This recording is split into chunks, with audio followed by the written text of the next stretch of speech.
اعوذ باللہ من الشیطان الرجیم بسم اللہ الرحمن الرحیم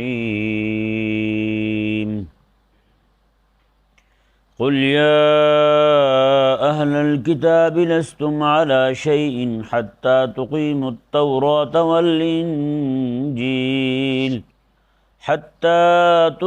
التوراة والانجیل وما انزل الیکم من ربکم وَلَيَزِيدَنَّ كَثِيرًا مِّنْهُم مَّا أُنزِلَ إِلَيْكُم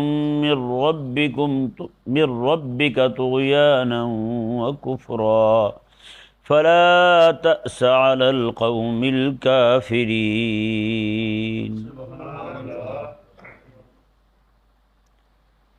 اللہ تبارک و تعالی نے پچھلی آیہ کریمہ کے اندر اپنے حبیب کریم صلی اللہ علیہ وآلہ وسلم کو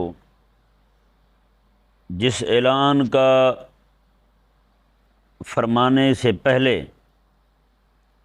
جو وعدہ فرمایا تھا کہ حبیب آپ یہ اعلان کر دیں، اللہ تبارک و تعالی آپ کی حفاظت فرمائے گا۔ واللہ یعصمک من الناس، اور وہ دو چیزیں جو مانع ہوتی ہیں حق کہنے سے، اللہ تبارک و تعالی نے ان دونوں کے متعلق پہلے ہی کلام فرما دیا۔ فرمایا کہ آپ نے یہ نہیں دیکھنا کہ فائدہ ہوگا نہیں ہوگا، آپ نے یہ نہیں دیکھنا کہ ان کی طرف سے کوئی حملہ ہوگا، فائدہ ہو نہ ہو آپ نے کیا دینا ہے، ہاں جی، حملے کا آپ نے خطرہ نہیں کرنا، وہ خوف محسوس نہیں کرنا، آپ نے دل میں یہ بات نہیں لانی۔ تو وہ اعلان جو ہے نا، وہ اس آیہ مبارکہ میں جو آج ہم پڑھنے لگے ہیں، یہ اعلان ہے جی وہ والا، ہیں جی۔ اللہ اکبر کبیرہ، اس وقت کی جو علمی ڈھونس تھا یہودیوں کا، بہت بڑا ادارہ تھا ان کا، مدینے کے اندر مدرسہ تھا ان کا، اور بڑے یعنی کہ پورے عرب میں وہ چھائے ہوئے تھے، ان کی علمیت جو ہے وہ مانی ہوئی تھی، اور دوسری طرف نصرانی جو تھے وہ تو پورے ہولڈ میں تھے، حکومت ان کی تھی جی۔ تو خلاق کائنات نے اپنے حبیب کریم صلی اللہ تعالی علیہ وآلہ وسلم کو ارشاد فرمایا کہ حبیب پیارے، آپ بس اعلان فرما دیں، باقی سارے معاملات ہمارے ذمے ہیں۔ اور پھر اللہ تبارک و تعالی نے کیسے ذمے لیے، ہاں جی، ان کے منہ سے ایک بار، ہرقل کے منہ سے نکل بھی گیا ایک بار، ہاں جی، وہ رومی کے منہ سے کہ میں حملہ کرنے لگا ہوں مدینے پر، ہیں تو کریم آقا صلی اللہ علیہ وآلہ وسلم تبوک جا پہنچے 30,000 صحابہ کو لے کر، ایسا اس پر رعب طاری ہوا کہ وہ غائب ہی تھا، وہ آیا ہی نہیں، اپنے گھر سے نہیں نکلا، وہیں پر آقا علیہ السلام تشریف فرما رہے بہت دنوں تک، ہیں جی۔ پھر کریم آقا صلی اللہ علیہ وآلہ وسلم وہاں سے فتوحات کے جھنڈے اٹھائے مدینہ منورہ واپس تشریف لاتے ہیں جی۔ یہ فتح مکہ کے بعد جو ہے نا، سب باہر کے جو لوگ تھے ان سب پر بھی رعب بیٹھ گیا تھا کریم آقا علیہ السلام کا، خاص طور پر جیسے مکہ فتح ہوا نا جی، ایک تو وہ ان کو ذلت اٹھانی پڑی جب خندق میں آئے، غزوہ خندق ہوا، یہاں سے واپس پلٹے، ہیں جی، تو ان کے ہاتھ پلے کچھ نہیں آیا۔ پھر کریم آقا علیہ السلام نے دیکھا تو پھر ان پر مزید رعب طاری ہو گیا۔ آقا علیہ السلام جب وہاں پہنچتے ہیں، تشریف لے جاتے ہیں، تو مکہ پورے کا پورا فتح ہو جاتا ہے، ہیں پورا مکہ آقا علیہ السلام کی حکومت کے زیر نگیں آ گیا، ہیں جی۔ پھر مکہ کے ساتھ والے علاقے جتنے بھی تھے چھوٹے چھوٹے، ہیں جی، قبائل تھے، بستیاں تھیں، وہ سارے چھوٹے چھوٹے شہر وہ بھی سارے کے سارے شامل ہو گئے، ہیں جی۔ طائف کا علاقہ پورا آقا علیہ السلام کے قبضے میں آ گیا، کئی دنوں تک حضور نے محاصرہ رکھا تھا طائف کا، ہیں جی۔ پھر آقا علیہ السلام وہاں سے واپس تشریف لے آئے، ہیں جی۔ تو پھر طائف والے جو ہے نا وہ خود ہی آقا علیہ السلام کی بارگاہ میں آ کے کلمہ پڑھ کے مسلمان ہو گئے، ہیں جی۔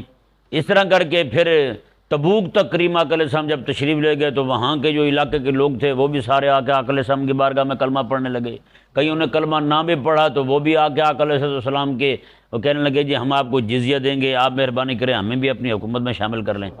حکومت میں شامل کرنے کا مطلب یہ ہے کہ ہم آپ کے اتحادی بنتے ہیں، اتحادی بھی بے ایمانہ کہ ہم آپ کی حکومت کے تحت رہیں گے، جو آپ کے حکامات ہوں گے وہ ہم مانیں گے، بس ہمیں نہ چھیڑا جائے جی۔ اس طرح کر کے کریم آقا صلی اللہ علیہ وآلہ وسلم ہیں جی وہ تبوک سے آگے تک پھر، ہیں جی، آقا علیہ السلام نے وہ خندق کے موقع پر جو ہتھوڑے مارے تھے نا، 3 کدال مارے تھے حضور نے، ایک بار فرمایا حضور نے کہ اللہ تبارک و تعالیٰ نے ملک شام مجھے عطا فرما دیا ہے، ہاں جی، ملک شام عطا فرما دیا ہے، ہاں جی، اس کی چمک وہاں پڑی جا کے ہیں۔ اس طرح کر کے پھر دوسری بار مارا حضور نے، پھر اور علاقے کا نام لیا، تیسری بار پھر اور علاقے کا نام لیا حضور نے۔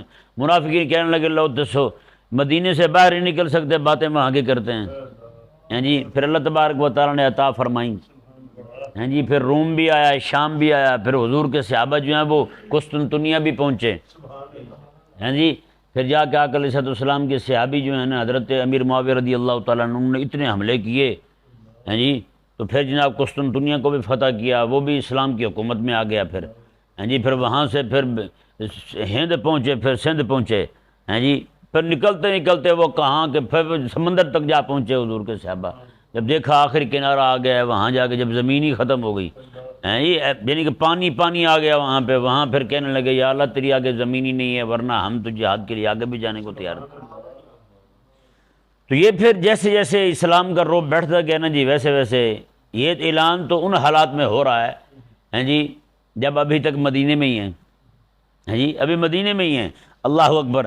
اللہ تبارک و تعالیٰ نے ارشاد فرمایا کہ حبیب پیارے اب اعلان دیکھیں کیسا ہے، ہیں فرمایا قل حبیب آپ فرما دیں یا اہل الکتاب، اے کتاب والو، کتاب والے یہودی اور نصرانی دونوں، اے اہل کتاب، اے یہود و نصارہ، لستم علی شیء، تم کسی بنیاد پر نہیں ہو، تمہارا پورا دینی بے بنیاد ہے، تمہارا پورا مذہبی بے بنیاد ہے، تم نے جو رسومات جاری کر رکھی ہیں وہ مال ڈھگوسلے ہیں، ان کی کوئی حقیقت نہیں ہے۔ لستم علی شیء، تم کسی شے پر ہی نہیں، تم کسی شے پر نہیں ہو۔ تم کہو کہ ہمارے ہاں رب کی اطاعت ہے، نہ وہ بھی نہیں ہے۔ تم کہو کہ ہم اپنے نبی کی اطاعت کرتے ہیں، نہ وہ بھی نہیں ہے۔ نہ وہ ہے تمہارے پاس، نہ رب کی اطاعت ہے، نہ رب کے رسول کی اطاعت ہے، تم جھوٹ کہتے ہو، کچھ بھی نہیں ہے تمہارے پاس، کچھ بھی نہیں ہے تمہارے پاس۔ اللہ تبارک و تعالیٰ نے ارشاد فرمایا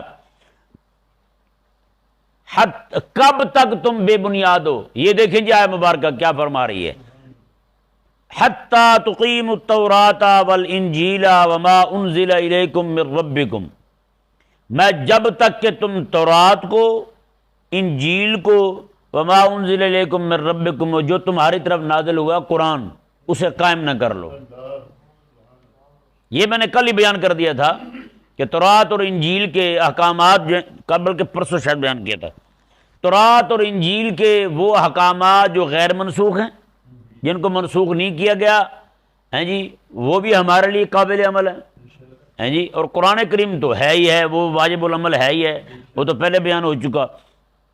تو اللہ تبارک و تعالی نے یہ یہودی اور نصرانیوں کو فرمایا میں کہ تم تب تک بے بنیاد ہی رہو گے، تمہارا دین، مذہب، عقیدہ بے بنیاد ہی رہے گا جب تک تم تورات، انجیل اور قرآن کو نہ مان لو۔ تینوں کو ماننا ضروری ہے تم پر۔ یہودی جو ہے وہ انجیل کو مانے، قرآن کو بھی مانے۔ نصرانی جو ہے وہ تورات کو ماننے کے ساتھ ساتھ نصرانی انجیل کو بھی مانے اور قرآن کو بھی مانے۔ جس طرح یہ آج کل مان رہے ہیں، یہ ماننا کیا ہے؟ ان کے ہاں تو صرف عیسیٰ علیہ السلام کا میلاد رہ گیا ہے، بس کرسمس، بس وہی ہے، باقی جو کچھ ہے وہ آپ کے سامنے ہے۔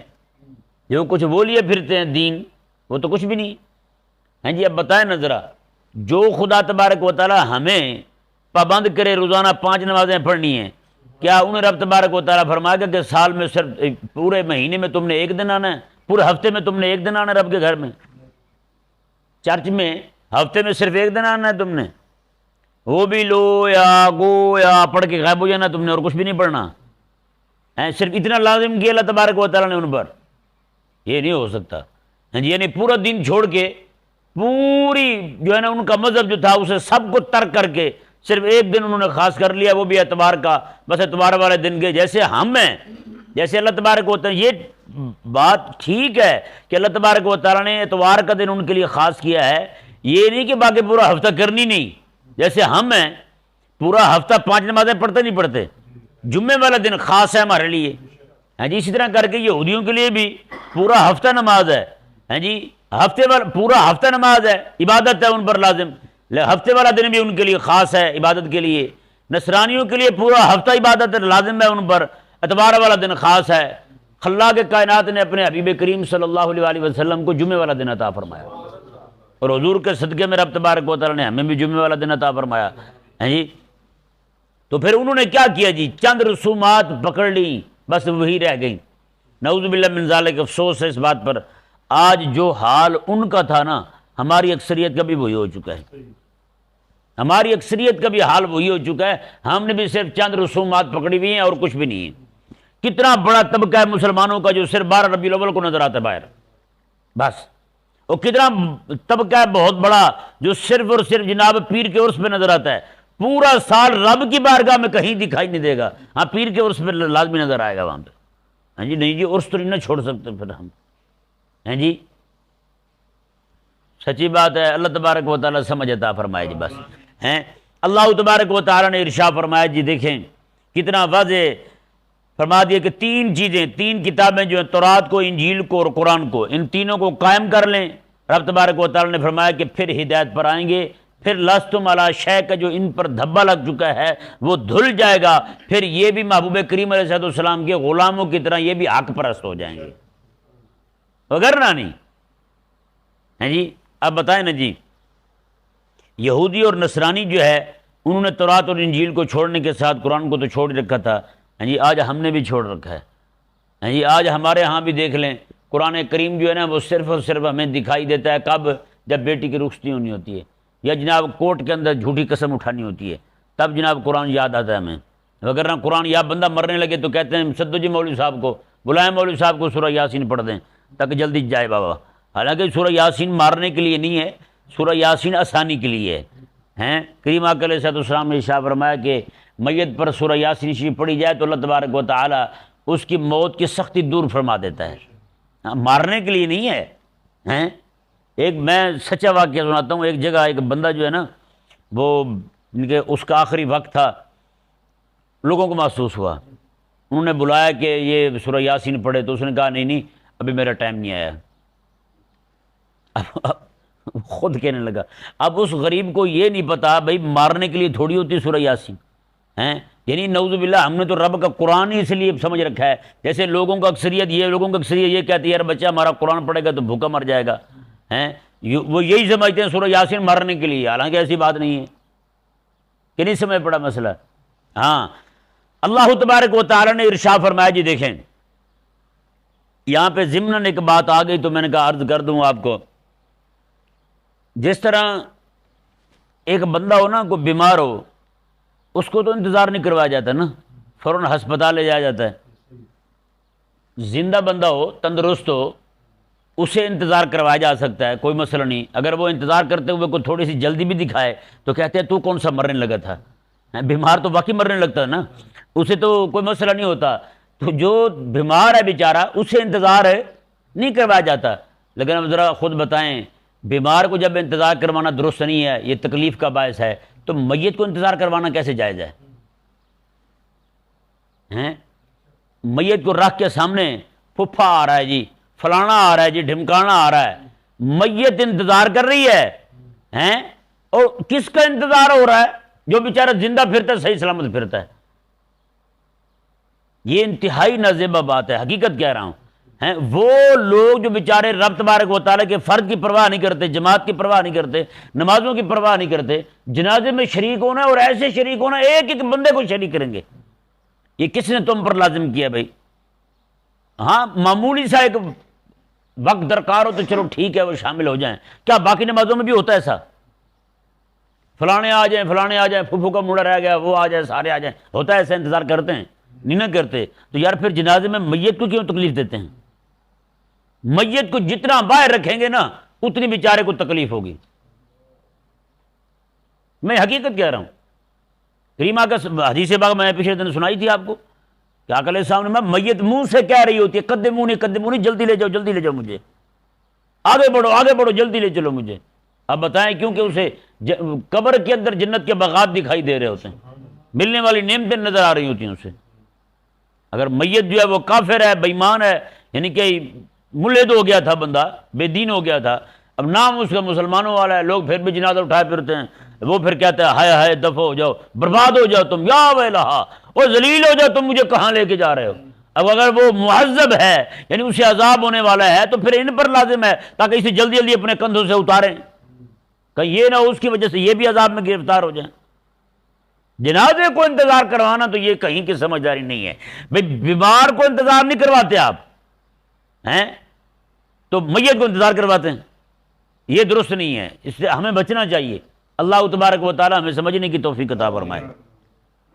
اللہ تبارک و تعالی نے ارشاد فرمایا، جی دیکھیں اللہ اکبر، رب تعالی نے فرمایا کہ یہودی اور نصرانی نے تورات، انجیل اور قرآن کی وجہ سے ہدایت پر آنا تھا، تورات اور انجیل اور قرآن کو قائم کرنے کا، اسے غالب کرنے کا ہم نے حکم دیا تھا، لیکن ہوا کیا؟ ان کا حال یہ ہوا جیسے آپ دیکھیں نا، جہاں پہ گھاس پھوس ہو، جھاڑیاں ہوں، موسم جتنا اچھا ہوتا جائے گا نا اتنا اتنا گند بڑھتا جائے گا وہاں، ہے یا نہیں ایسا؟ موسم جتنا اچھا ہوگا نا، بارش والا موسم ہو جائے گا، سونا موسم ہو جائے گا، ویسے ویسے اس کا گند بڑھتا جائے گا۔ جیسے مثال کے طور پر آپ یہ دیکھ لیں، گوبر کا ڈھیر ہو، گاؤں دیہاتوں میں ہوتا ہے، گاؤں بھینسوں کا گوبر رکھا ہوتا ہے۔ اب ہونا تو یہ چاہیے کہ بارش آئی ہے اس کے اوپر تو اس میں خوشبو ہونی چاہیے، اس میں صفائی ستھرائی ہونی چاہیے، لیکن اس کی بدبو پڑ جاتی ہے، ہوتا یہ نہیں ہوتا۔ اللہ تبارک و تعالی نے یہاں ارشاد فرمایا، وَلَا يَزِيدَنَّ كَثِيرًا مِّنْهُمْ مَا أُنزِلَ إِلَيْكَ مِن رَّبِّكَ طُغْيَانًا وَكُفْرًا۔ میں حبیب پیارے، جیسے جیسے قرآن آپ کی طرف نازل ہو رہا ہے نا آپ کے رب کی طرف سے، ویسے ویسے ان کا کفر اور ان کی سرکشی بھی بڑھتی جا رہی ہے، ان کی بدماشی بڑھتی جا رہی ہے،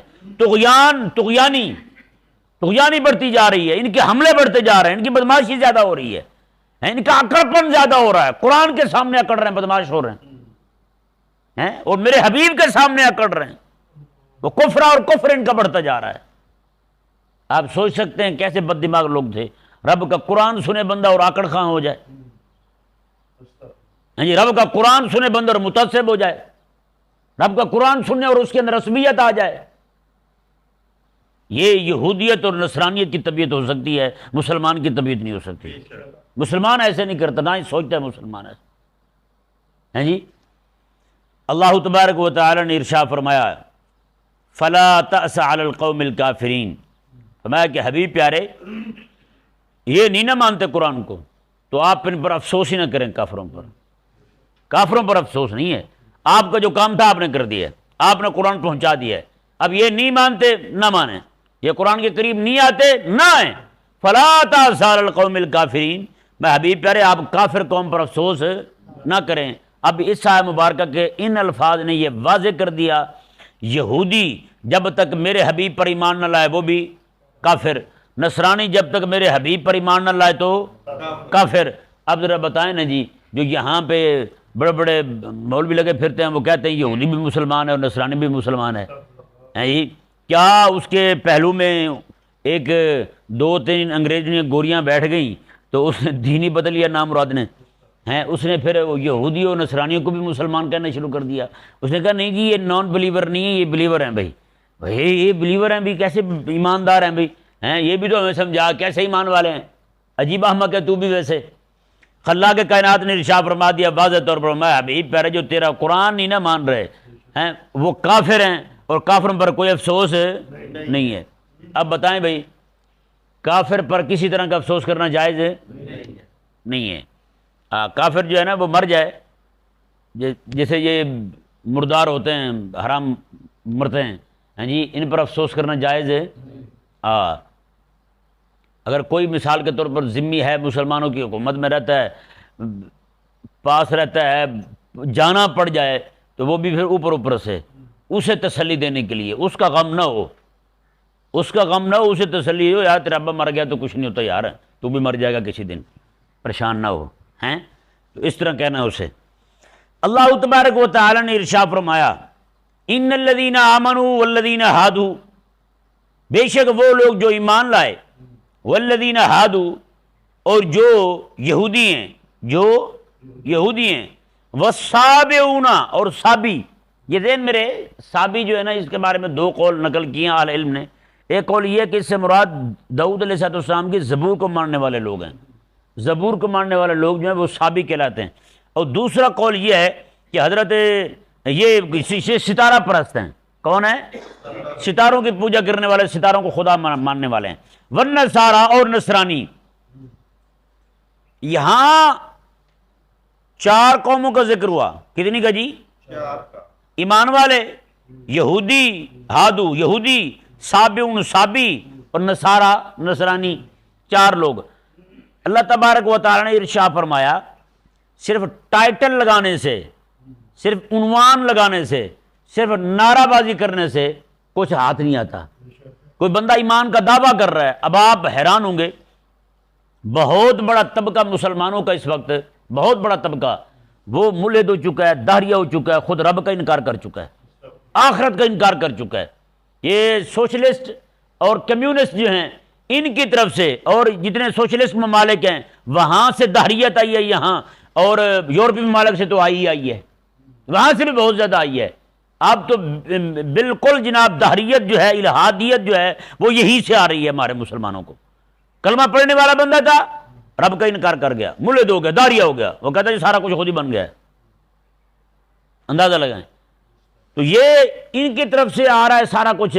رب تبارک و تعالی نے یہاں ارشاد فرمایا کو بندہ نام کا دعوے دار ہو، نام کا کہے جی میں کلمہ پڑھتا ہوں، ہاں جی، یا نام اس کا مسلمانوں والا ہو، ہے نا۔ دیکھیں نا جی، نعوذ باللہ، اگلے دن ایک بندے کا مجھے ایک دوست نے پوسٹ بھیجی، اس لڑکے کا نام تھا ذلیل کا علی اکبر، علی اکبر نام ہے، اور کہہ کیا رہا ہے کہ خدا ہے ہی نہیں۔ میں نے کہا ذلیل اپنا نام بھی وہی رکھ لے، نام کیوں تو نے مسلمانوں والا رکھا ہوا ہے؟ مرتد ہو گیا ہے، ملحد ہو گیا ہے، زندیق ہو گیا ہے، تو پھر دفعوں کے نام بھی بدل، اپنا کافروں والا رکھ۔ تجھے اگر عقائد ان کے پسند ہیں تو دفعوں کے نام بھی وہی رکھ، پیوٹن رکھ لے، ٹرمپ رکھ لے، کچھ اور رکھ لے، جو بیڈو رکھ لے نام، کم از کم انسان کا بچہ بن، مسلمانوں والا نام رکھ کے مسلمانوں کو تو گمراہ نہ کر، ان کو تو بے دین نہ کر تم۔ یہ نہیں سمجھ آیا مسئلہ؟ تو خلاق کائنات نے ارشاد فرمایا میں کہ صرف نام رکھنے سے کچھ ہاتھ نہیں آتا، صرف نام رکھنے سے۔ رب تبارک و تعالی نے واضح فرما دیا، اللہ اکبر۔ اس آیت مبارکہ سے بھی کئی بے دین مغالطہ دیتے ہیں، وہ کہتے ہیں جی دیکھیں اللہ تعالی نے ارشاد فرمایا کہ ایمان والے اور یہودی اور صابی اور نصرانی، من آمن باللہ والیوم الآخر وعمل صالحا، جو ایمان لے آئے اللہ پر اور آخرت کے دن پر اور اچھے عمل کرے تو وہ ولی بن جائے گا۔ بھائی نہیں، صرف یہودی و نصرانی اور ان کے لیے رب تعالیٰ نے شرط رکھی ہے، پہلے والا بھی کامل مومن نہیں ہے۔ پہلے والا جو پہلے فرمایا نا آمن و ایمان والے جو ہیں، یہاں بھی ایمان والے سے وہ مراد ہے جو نام نہاد مومن بنا ہوا ہے، جس نے ٹائٹل لگایا ہوا اپنے نام کے ساتھ مومن کا، اپنے آپ کو مومن کہتا ہے، ہیں یہاں بھی کئی سارے ہیں نا مومن، منہ مون، بلکہ منہ مون ہیں، ان کے بڑے بڑے جو ہیں وہ اپنے آپ کو مومن کہتے ہیں نا، ان کے منہ مون جو ہیں وہ بھی سارے منہ منے ہوتے ہیں ان کے ہیں۔ رب تبارک و تعالی نے یہاں پہ ارشاد فرمایا کہ جو دعویٰ کرتے ہیں ایمان کا، اور یہودی اور نصرانی اور صابی، ستارہ پرست اور نصرانی، من آمن باللہ والیوم الآخر، یہ ایمان لائیں اللہ پر اور آخرت کے دن پر، ہیں جی، وعامل صالحا، اور اچھے عمل کریں، تو فلا خوف علیہم ولا هم یحزنون، تو ان پر بھی کوئی خوف نہیں ہوگا اور نہ ہی یہ غمگین ہوں گے۔ ایمان لانا شرط ہے ان پر۔ مومن بھی دعویٰ کرتا ہے اگر ایمان کا تو اس پر بھی ایمان لانا لازم ہے، یہودی ہے، نصرانی ہے، صابی ہے، ایمان لانا لازم ہے ان پر۔ اب یہاں پہ ایک اور اشکال ہوتا ہے، یہ تازہ اشکال ایک بندے نے مجھے پیش کیا، وہ بھی یہودیوں کو اچھا سمجھتا تھا۔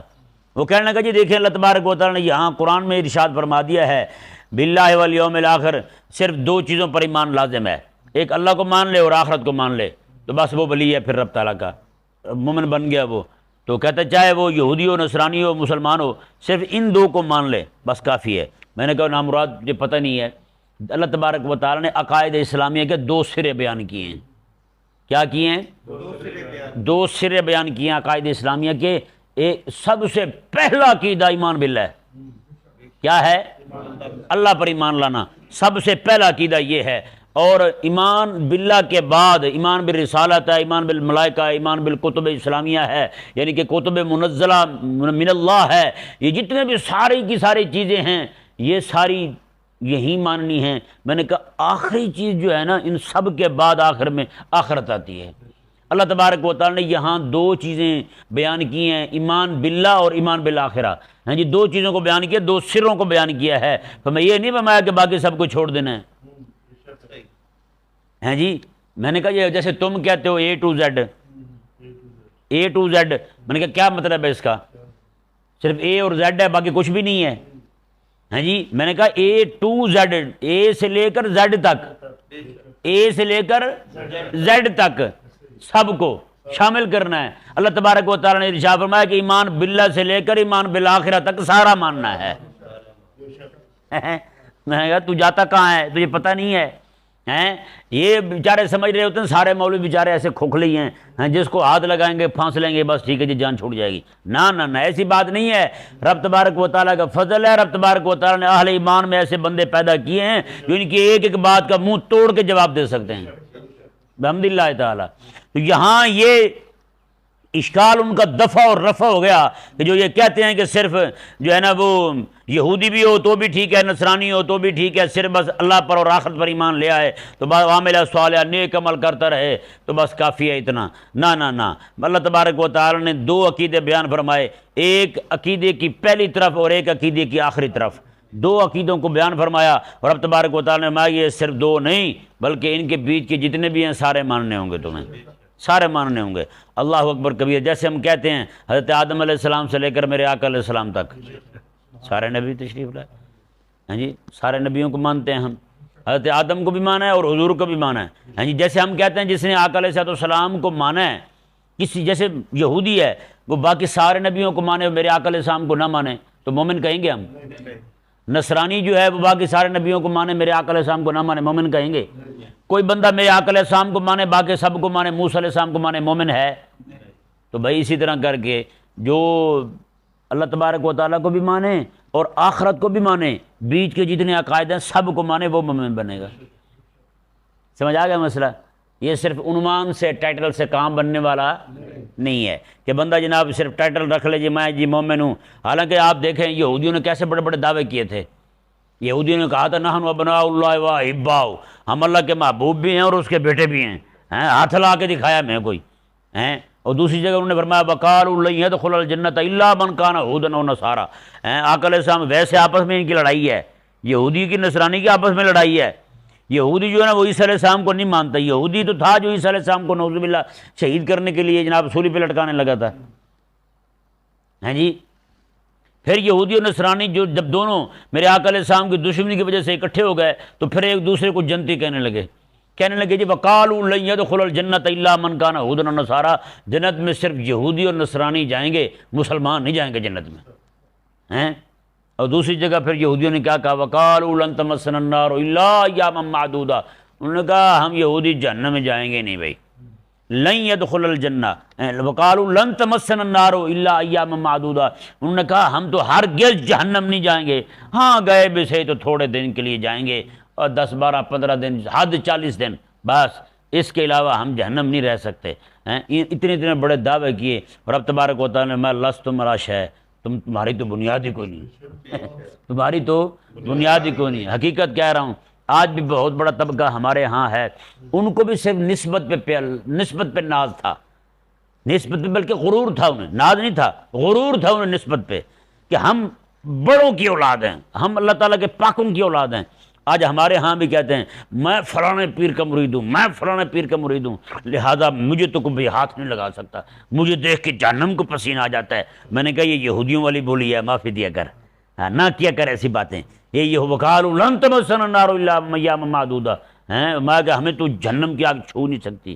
میں نہ مومن بندہ کون ہے؟ اللہ اکبر. جیسے بندے کو حضور فرمائے عثمان فی الجنہ، ہیں ایک بار نہیں پھر کئی بار حضور فرمائے. ایک بار حضور فرمائے ہے کوئی بندہ جو ہمیں مدینے میں کنواں لے کے دے میں جنت دے دوں؟ حضرت عثمان کھڑے ہوئے کہنے لگے حضور کنواں میں دوں گا، جنت بھی میں لوں گا. حضور میں ٹھیک ہے عثمان جنت تیری ہو گئی. پھر حضور نے میں کوئی ہے بندہ ایسا جو ہمیں جناب یہاں پہ مسجد کے لیے جگہ دے، ہم اسے جنت دے دیں. حضرت عثمان کہنے لگے حضور جگہ بھی میں دوں گا، جنت بھی میں لوں گا. وہی عثمان آقا کے سامنے میں کہ ہے کوئی بندہ ایسا جو جناب ہمیں تبوک کے لیے سامان دے. کہنے لگے حضور 100 اونٹ دوں گا، 7 پلان دوں گا، 7 سامان دوں گا. آقا علیہ السلام پھر خاموش ہو گئے، دوسری بار پھر کھڑے ہوئے کہنے لگے حضور 200 اونٹ دوں گا، 7 پلان دوں گا، 7 سامان دوں گا، 7 خدام دوں گا۔ ہاں جی، حضور پھر خاموش ہے، تیسری بار پھر کھڑے ہوئے کہنے لگے حضور 300 اونٹ دوں گا، 7 پلان دوں گا، 7 سامان دوں گا۔ ہاں جی، آقا علیہ السلام پھر انہوں نے اتنا پیسے آ کر دیے، آقا علیہ السلام ممبر سے اتر کے ان کو سینے سے لگا لیا۔ آقا علیہ السلام عثمان جنت تیری پکی ہوگی، بلکہ حضور نے یہ فرمایا میں عثمان آج کے بعد جو بھی کرے گا اسے نقصان کوئی نہیں ہوگا، جو بھی عمل کرے گا نا، جو بھی کرے گا کوئی نقصان نہیں ہوگا۔ ہاں جی، وہ عثمان غنی رضی اللہ عنہ جیسے ان کے سامنے قبر کا نام آتا ہے نا جی، روتے اتنا ہیں کہ بے حال ہو جاتے ہیں، داڑھی مبارکہ ساری گیلی ہو جاتی ہے حضرت عثمان غنی رضی اللہ عنہ کی۔ لوگوں نے پوچھا حضرت یہ کیا وجہ ہے، آپ قبر کا نام سنتے ہی اتنا روتے ہیں، اتنے پریشان ہو جاتے ہیں؟ آپ فرماتے ہیں یار سب سے پہلی سیڑھی یہی قبر ہے، اگر عثمان یہاں سے بچ گیا نا تو پھر قیامت والے دن بھی بچ جائے گا۔ اب ذرا اندازہ لگائیں یار، جو بندہ کئی بار حضور سے جنت لے چکا ہو، اسے اتنا ڈر ہو، اور ہم جو ہے صرف 11ویں کے چاول کھا کتنے بدماش ہوا پھرتے ہیں۔ تو اس سے یہ ثابت ہوتا ہے مومن بندے کی بولی یہ نہیں ہے، مومن کی بولی یہ نہیں ہے۔ ہاں کچھ جہنم کو دھمکے دینے لگے، رب تعالیٰ کے فرشتوں کو دھمکے دینے لگے، نہ مومن بندہ یہ نہیں کرتا۔ اس لیے اللہ تبارک و تعالی ہمیں سمجھنے کی توفیق عطا فرمائے۔